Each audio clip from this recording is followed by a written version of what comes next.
Hello everyone and welcome to today's session. आज हम लोग डिस्कस करने जा रहे हैं एक नए सेगमेंट को जिसका नाम है 3D। पिछले सेशन में हम लोगों ने वेक्टर को खत्म किया था और उससे पहले हमने conic sections plus straight line को खत्म किया था। तो अब हम लोग कोऑर्डिनेट ज्योमेट्री के आखिरी सेगमेंट की तरफ मूव कर रहे हैं। बट ये जो आखिरी सेगमेंट है 3D, ये तुम्हारे पेपर पॉइंट ऑफ व्यू से और कंटेंट पॉइंट ऑफ व्यू से भी काफी सारे क्वेश्चंस और काफी सारे टॉपिक्स को कवर करता है। और जैसा कि मैं पहले भी बता चुका हूं कि वेक्टर और 3D मिला के तुम्हारे पेपर में ऑन एन एवरेज हर साल 10 से 12 क्वेश्चन जरूर आते हैं। तुम ये मान सकते हो कि 50% उसमें से वेक्टर के होते हैं और 50% 3D के होते हैं। बट दोनों टॉपिक में कोरिलेशन या इंटर रिलेशन है, दोनों टॉपिक एक दूसरे के साथ जुड़े हुए हैं। तो अगर वेक्टर का कंसेप्ट तुम्हारा पक्का है तभी तुम 3D के बारे में सोच सकते हो। अगर वेक्टर सही तरीके से तुमने नहीं किया है तो फिर 3D भी तुम्हारा ढंग से नहीं हो पाएगा। तो हमने पिछले 3 सेशंस के अंदर वेक्टर के सारे कंसेप्ट्स को क्लियर किया है, उसकी स्टडी की है। उसमें हमने ये सीखा हुआ है कि किस तरह से वेक्टर्स का डॉट प्रोडक्ट और क्रॉस प्रोडक्ट किया जाता है, क्योंकि यही वो चीज है जो कि तुम्हें 3D में अगेन जरूरत पड़ेगी। तो आई होप कि तुम्हें वेक्टर प्रोडक्ट डॉट प्रोडक्ट करना अच्छी तरह से आ चुका है और उसी के एप्लीकेशन के साथ हम लोग 3D के अंदर में एंटर करें।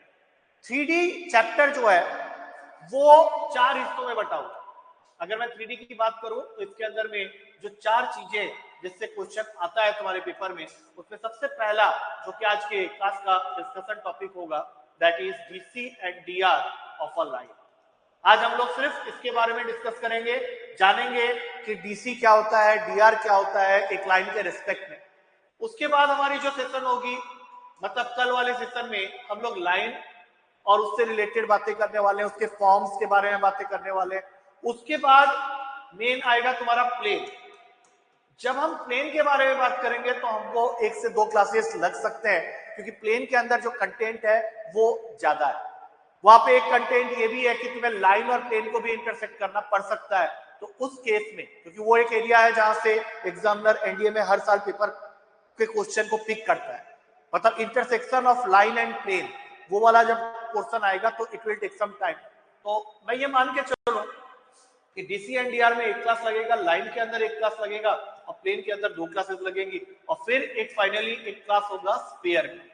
अच्छा, स्पेयर उन बच्चों के लिए काफी आसान हो जाएगा जिन्होंने सर्कल मेरे साथ किया हुआ है, क्योंकि सर्कल के अंदर जो हमने 2D में डिस्कस किया था एक्स और वाई को लेके, बस स्पेयर में ये होगा कि एक जेड कोऑर्डिनेट भी तुम्हारे पास में आ जाए। तो इन अ नटसेल अगर मैं वेटेज भी यही मान के चलूं कि कुछ ऐसा ही बनने वाला है, तो भी 5 से 6 क्वेश्चन तुम्हारे 3D के तुम्हारे एनडीए के पेपर में तुमको देखने को मिलेंगे और वो काफी नॉमिनल क्वेश्चन होते हैं, तुम उसको आराम से कर सकते हो। बट ओनली थिंग इज कि तुम्हारा वेक्टर का कंसेप्ट क्लियर होना चाहिए और प्लस तुम्हें ये पता होना चाहिए कि तुम्हारे पेपर में जो क्वेश्चंस आते हैं उनमें किस थ्योरी को कवर करना है और किस थ्योरी के बारे में इन-डेप्थ स्टडी करनी है। सारी चीजें नहीं पढ़नी है, बस वो पढ़ना है जो एग्जैक्टली तुम्हारा एनडीए पेपर मीन करके चलता है। तो इसी बात को और क्लियर करने के लिए let's start with our topic और आज का हमारा डिस्कशन रहेगा DC and DR of a line. तो सबसे पहले डिस्कस करते हैं कि व्हाट इज डीसी। एक लाइन का डीसी का मतलब क्या होता है। तो सबसे पहले तो डीसी का फुल फॉर्म होता है डायरेक्शन कोसाइन। तो मैं ये फुल फॉर्म पहले यहां पे लिख दे रहा हूं, DC stands for direction cosine. अब तुम पूछोगे कि डायरेक्शन कोसाइन क्या होता है।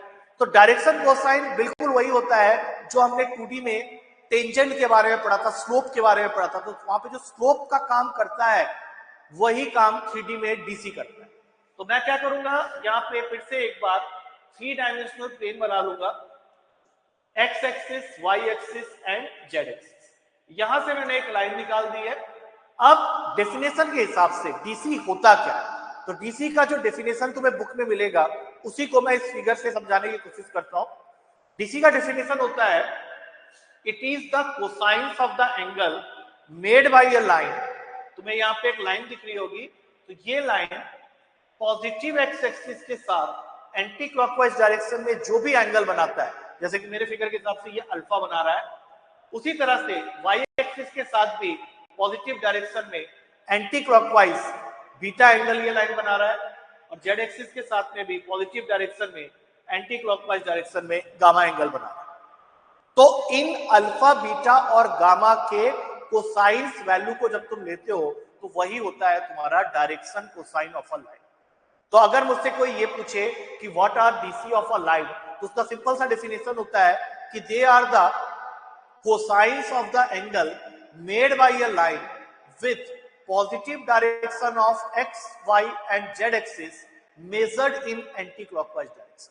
मतलब कोई भी लाइन पॉजिटिव एक्स एक्सिस के साथ जो भी एंगल बना रहा है उसका कोसाइन, वाई एक्सिस के साथ वही लाइन जो भी एंगल बना रहा है एंटी क्लॉकवाइज डायरेक्शन में उसका कोसाइन, और जेड एक्सिस के साथ वो लाइन जो भी एंगल बना रहा है पॉजिटिव डायरेक्शन में उसका कोसाइन वैल्यू जो होता है वही होता है मेरा डायरेक्शन कोसाइन, जिसको हम लोग डिनोट करते हैं इंग्लिश अल्फाबेट एलिमेंट्स। तो आगे से ध्यान रखना कि जब तुम्हें कोई डीसी ऑफ अ लाइन बोल रहा है तो डीसी किसी एक वैल्यू से नहीं होता है। डीसी को लिखने के लिए हमेशा 3 वैल्यूज आएंगे, एल, एम और एन। और जब भी डीसी तुम्हें दिया होगा किसी लाइन के लिए इस तरह से ब्रैकेट में कुछ वैल्यूज लिखी होंगी और उनके बीच में कॉमा डाला।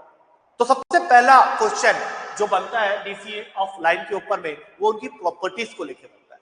और तुम्हारे एनडीए के पेपर का ये एक फेवरेट एरिया होता है जहां से एग्जामिनर क्वेश्चन को पिक करेगा। तो एक बार जब तुम्हें ये डेफिनेशन क्लियर हो गया है कि what are DC of a line, तो हमारा जो सेकंड स्टेज होगा वो इन्हीं डीसी ऑफ द लाइन के प्रॉपर्टीज को लेकर होगा। जैसे हमने ये तो डिफाइन कर दिया कि एलिमेंट को हम लोग डीसी बोलते हैं and they are nothing but the cosines of the angle made by a line with positive direction of X Y and Z axis. तो सबसे पहली प्रॉपर्टी जो डीसी से रिलेटेड होती है वो होती है कि अगर मैं किसी भी लाइन के डायरेक्शन कोसाइन की वैल्यू के स्क्वायर का सम कर रहा हूं तो वो वैल्यू हमेशा 1 के इक्वल आएगी। तो इसको तुम्हें इंग्लिश में लिखा हुआ मिलेगा कि sum of the direction squares of the direction cosines of any line is always equals to unity. तो अगर मैंने l square plus M square plus N square को 1 कर दिया है तो उस हिसाब से cos square alpha plus cos square beta plus cos square gamma जो होगा that will be also always equals to 1, क्योंकि एलिमेंट जो होता है वो कुछ और नहीं कॉस अल्फा कॉस बीटा और कॉस गामा की ही वैल्यू होती है। तो अगर L square plus M square plus N square 1 है तो ऑब्वियस सी बात है कि cos square alpha plus cos square beta plus cos square gamma जो है वो भी 1 के इक्वल। अब उसके बाद तीसरी प्रॉपर्टी होती है कि तीनों एक्सिस लाइन के डायरेक्शन कोसाइन को लेके भी कई बार तुम्हारे पेपर में क्वेश्चन देखेगा। तो मैं यहाँ पे तीनों लाइंस जो कि तुम्हारे एक्सिस लाइन है उनके डायरेक्शन कोसाइन की वैल्यू लिख रहा हूं। तो अब तुम खुद सोचो, according to the definition X axis खुद एक लाइन है और किसी भी लाइन का डायरेक्शन कोसाइन जब हम लोग डिफाइन करते हैं तो हम लोग सिर्फ ये देखते हैं कि वो particular line X axis Y axis और जेड एक्सिस के साथ जो भी एंगल बना रही है उसका कोसाइन वैल्यू ही हमारा डायरेक्शन कोसाइन होता है। तो अगर मैं एक्स एक्सिस की बात कर रहा हूं तो एक्स एक्सिस भी एक लाइन है।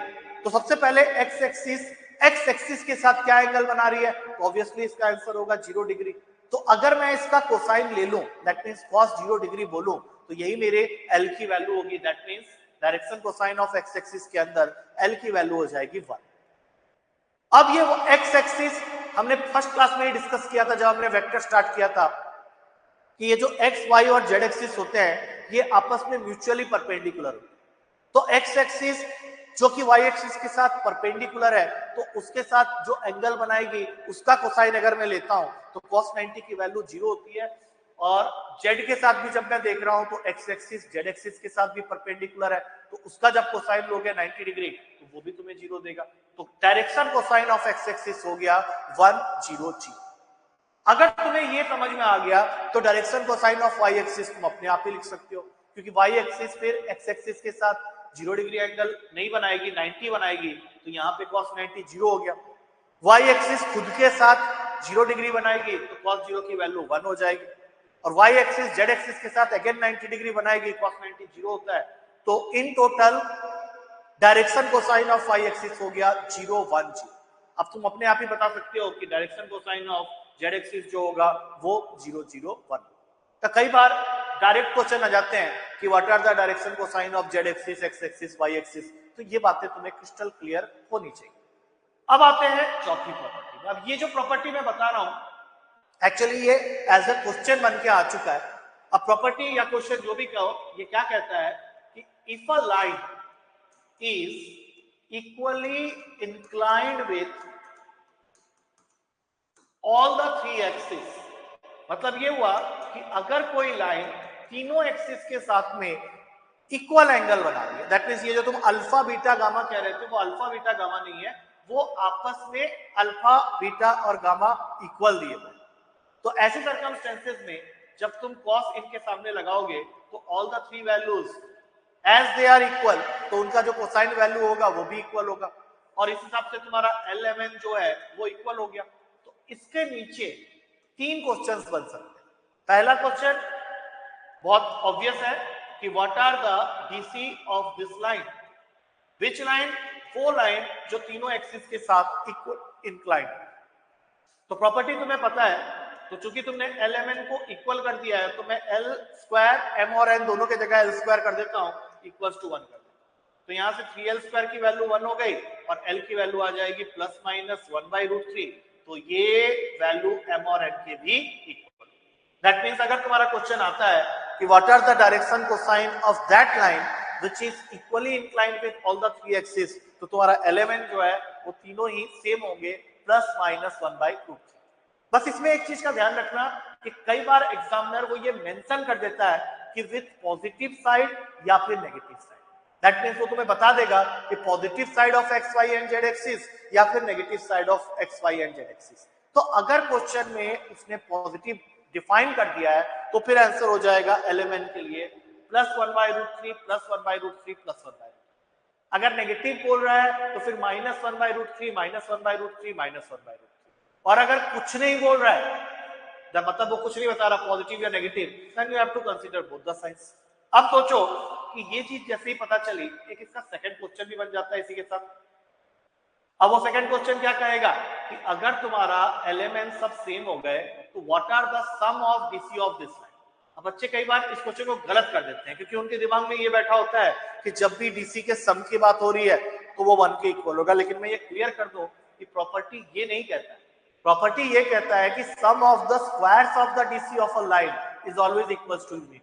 अगर तुम्हें इस क्वेश्चन के सेकंड पार्ट में उसने सिंपली पूछ दिया कि what is the sum of DC of this line, तब तुम्हारा आंसर 1 नहीं होगा क्योंकि तुम्हें यह समझना है कि वो तुमसे इसी लाइन के L plus M plus N की बात कर रहा है, ना कि L square plus M square plus N square. तो तुम्हारा आंसर हो जाएगा प्लस माइनस 1/√3 प्लस माइनस 1/√3 और plus minus 1/√3। That means total answer आएगा प्लस माइनस √3। यहाँ पे इस चीज का ध्यान रखना कि जब तक कि एग्जामिनर तुम्हें sum of the squares of the DC term ना यूज करे तब तक उसका आंसर 1 कभी नहीं होगा। तो इसका आंसर हो गया प्लस माइनस। हाँ, इसका अगर थर्ड पार्ट बनता और वहां पे वो तुमसे पूछता कि what is the sum of the squares of the DC of this line, तो लाइन चाहे कोई भी हो, अगर हम उसके डायरेक्शन कोसाइन के स्क्वायर के वैल्यूज का सम कर रहे हैं तो वो वैल्यू का सम हमेशा यूनिटी, दैट मींस 1 के इक्वल आएगा। I hope I am clear to all of you. तुमको यहाँ पे मैंने 4 प्रॉपर्टीज बता दी हैं related to DC of a line. अब हम चलेंगे इसके 5वें प्रॉपर्टी की तरफ। 5वां प्रॉपर्टी सिर्फ तुमको फॉर्मूला देगा how to calculate angle between any two lines whose direction cosines are known to.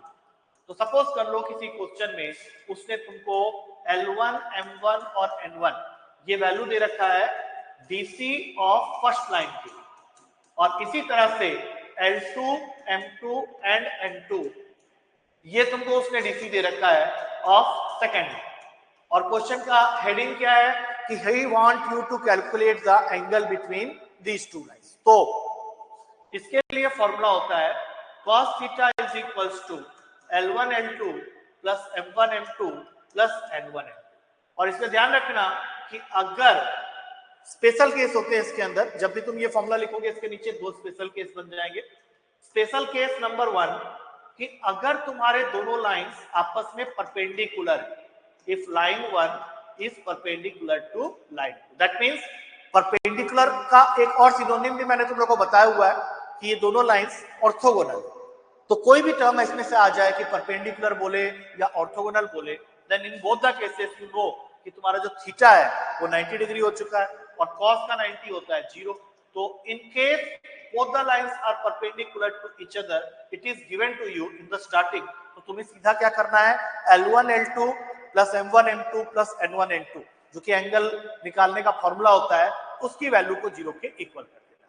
Similarly अगर तुम्हारा क्वेश्चन तुमको ये कह रहा है कि line 1 is parallel to line 2, तो इन दैट केस तुम्हें क्या करना है, इनका रेशियो ले लेना, that is L1 by L2 must be equals to M1 by N2 must be equals to N1 by N2. Now these are the few things जिसको target करेगा एनडीए का पेपर, और हर साल वो इन 5 प्रॉपर्टी के ऊपर में क्वेश्चन जरूर देता है। तो direction cosine of the line I think I have covered in total.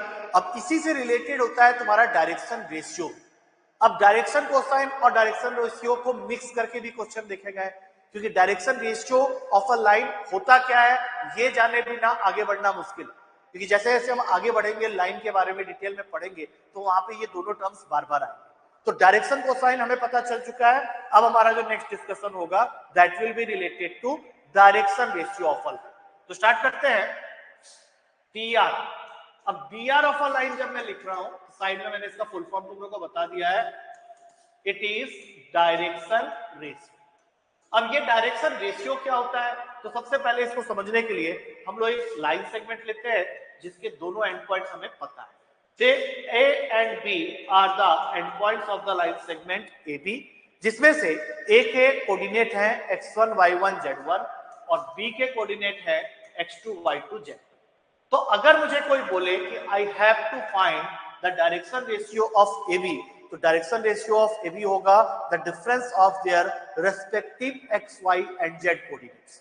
That means x2 minus x1, y2 minus y1 और z2 माइनस z1, जिसको हम लोग इंग्लिश के स्मॉल a b और c से डिनोट करते हैं। जब भी ये साथ में लिखे हुए मिल जाए तो समझ जाना कि ये स्मॉल a b c जो होता है वो डायरेक्शन रेशियो के लिए। अगर स्मॉल में एलिमेंट लिखा हुआ मिल जाए तो वो डायरेक्शन कोसाइन के लिए होता है। और ये हमेशा याद रखना कि both of them are interrelated to each other, क्योंकि अगर तुम्हें किसी लाइन का डायरेक्शन रेशियो मिल चुका है तो उसको यूज करके you can straight away calculate the value of direction cosine. That means I can also say कि direction ratios are the numbers proportional to direction cosine. मैं ये कह सकता हूं कि डायरेक्शन रेशियो वो नंबर है जो डायरेक्शन कोसाइन के साथ प्रोपोर्शनल होते हैं।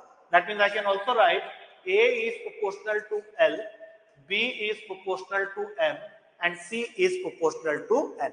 और तुम्हें तो ये पता ही होगा कि जब हम प्रोपोर्शनलिटी का साइन हटाते हैं तो V gate a constant here, तो A equals to KL, B equals to KM and C equals to KL। ये लिखते ही तुम्हारा नेक्स्ट क्वेश्चन होगा कि सर ये तो ठीक है लेकिन ये K क्या है, what is that constant value. तो मैंने यहां लिख तो दिया है कि A equals to KL, B equals to KM and C equals to KN, but I should be in a position to define what is that K। तो इसके लिए अब हमेशा याद रखना कि अगर हमारे पास में किसी भी लाइन का डायरेक्शन रेशियो गिवन है तो वहां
एक्स्ट्रा स्पेस।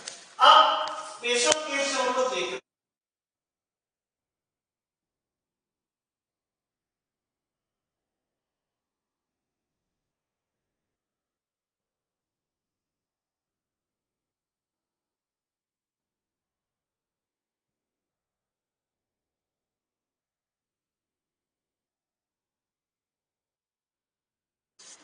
कौन सा साइड से गया था छठा ये? हाँ सर, यहाँ से जब स्टार्ट किए थे ना, एक और पीछे ही है सर, इसके बाद से वही वाला ना। हाँ तो यहाँ से फिर से बता देता हूँ इसको मिटा। अब देख लेना फिर एडिट कैसे करोगे।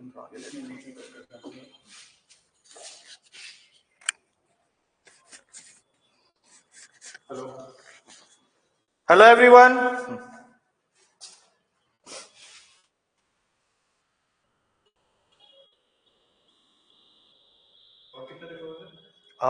अभी खत्म होने वाला था 5 मिनट के अंदर, तो यहाँ से आप लगा लो 5 से 7 मिनट लगेगा। और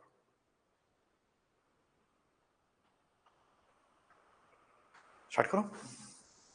सो नेक्स्ट थिंग इज कि अगर हमारे पास में किसी भी लाइन का डायरेक्शन रेशियो है, मैंने डेफिनेशन तो दे दिया है तुम्हें डायरेक्शन रेशियो का, लेकिन यू शुड नो कि डायरेक्शन रेशियो और डायरेक्शन कोसाइन एक दूसरे के साथ में प्रोपोर्शनल होते हैं।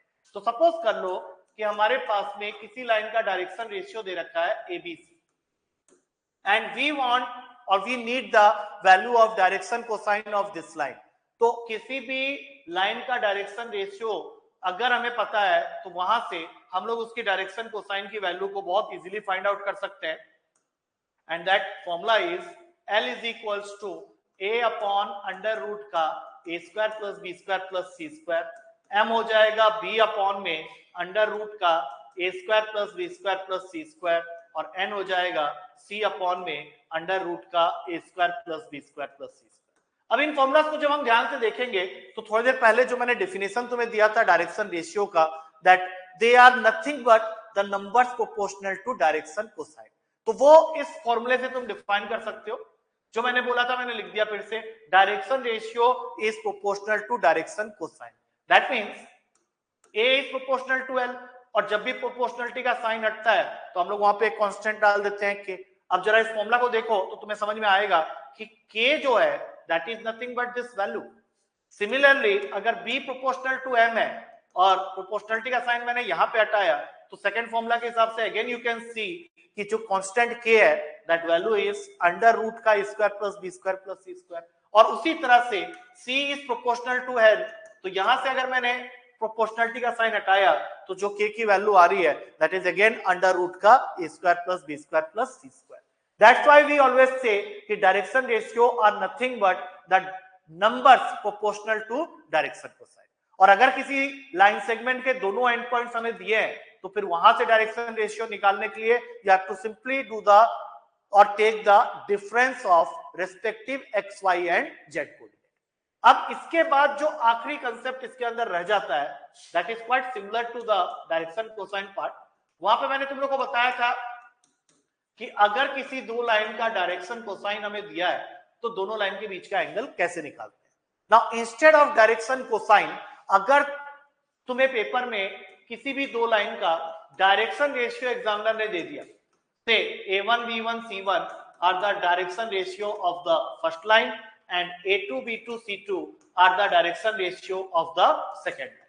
अब अगर तुमको यहां पे एंगल निकालना है दोनों लाइन के बीच तो फॉर्मूला ऑलमोस्ट वही रहेगा, बस ध्यान रखना है कि तुम्हें डायरेक्शन कोसाइन की जगह डायरेक्शन रेशियो दे रहा है एग्जामिनर, तो तुम्हारा अपर वाला पार्ट जो है वो बिल्कुल सेम रहेगा। जैसे वहां पे L1 L2 plus M1 M2 plus N1 N2 होता था, तो यहाँ पे भी उसकी जगह A1 A2 plus B1 B2 plus C1 C2 ही होगा, लेकिन यहाँ पे तुम्हें उसको उसके मैग्नीट्यूड से डिवाइड करना पड़ेगा। दैट मींस डिनोमिनेटर में आ जाएगा अंडर रूट का A1 square plus B1 square plus C1 square multiplied with under root का A2 square plus B2 square plus C2 square. अब एक बार ये फॉर्मूला पता चल गया तो फिर इसके जो स्पेशल केसेस हैं वो बिल्कुल सेम है। अब तुम्हारा दो लाइन या तो एक दूसरे के साथ में परपेंडिकुलर होगा या फिर पैरेलल होगा। तो अगर तुम्हारा दोनों लाइंस एक दूसरे के साथ परपेंडिकुलर हुआ जिसको हम लोग ऑर्थोगोनल भी बोलते हैं। तो जो हमने पिछले केस में किया था सेम टू सेम वही करना है। No need to see the denominator part, क्योंकि तुम्हें पता है कि अगर तुम्हारा दोनों लाइंस परपेंडिकुलर है तो तुम्हारा जो angle between the two lines है वो 90 डिग्री हो चुका है, और cos 90 की वैल्यू होती है 0। तो तुम्हारा फॉर्मूला बन गया कि whenever two lines are perpendicular to each other, then sum of the product of the direction ratio of the line, both the lines is always equals to 0। और इसी का दूसरा केस है कि अगर तुम्हारे दोनों लाइंस आपस में पैरेलल हो जाए, तो पैरेलल के लिए जैसा मैंने बताया था डीसी के लिए वैसा ही डीआर के लिए होगा। दैट मीन्स कि डायरेक्शन रेशियो, जो तुम्हारे रेस्पेक्टिव डायरेक्शन रेशियोज है, उनका आपस में जो रेशियो बनेगा वो इक्वल होगा। That means a1 by a2 is equals to b1 by b2 is equals to c1 by c2। ये फॉर्मूला बिल्कुल सेम है जैसा हमने डायरेक्शन कोसाइन में डिस्कस किया था। तो with this we come to the end of the basic concepts of the first topic of 3-dimensional geometry, जिसमें आज हमने फिनिश किया है DC and DR of a line। और मैंने चैप्टर के स्टार्टिंग में तुमको बता दिया है कि इस पार्टिकुलर सेक्शन से हर साल 1 से 2 क्वेश्चन पक्का आते हैं, और इसको किए बिना लाइन और प्लेन के बारे में सोचना बेकार। So I hope you must have got a clear-cut idea about what are DC and DR of a line। अब इसका एप्लीकेशन हम लोग देखेंगे जब हम लोग लाइन के बारे में पढ़ेंगे अगले क्लास में, कि किस तरह से ये सारी चीजें जो हमने आज की क्लास में स्टडी की है वो काम आती है। तो with this we come to the end of today's segment। I hope you will be coming with revision to attend the second session, और तभी जाके ये सारे सेशंस हमारे फ्रूटफुल हो। तो मिलते हैं, take care and thank you to all of you.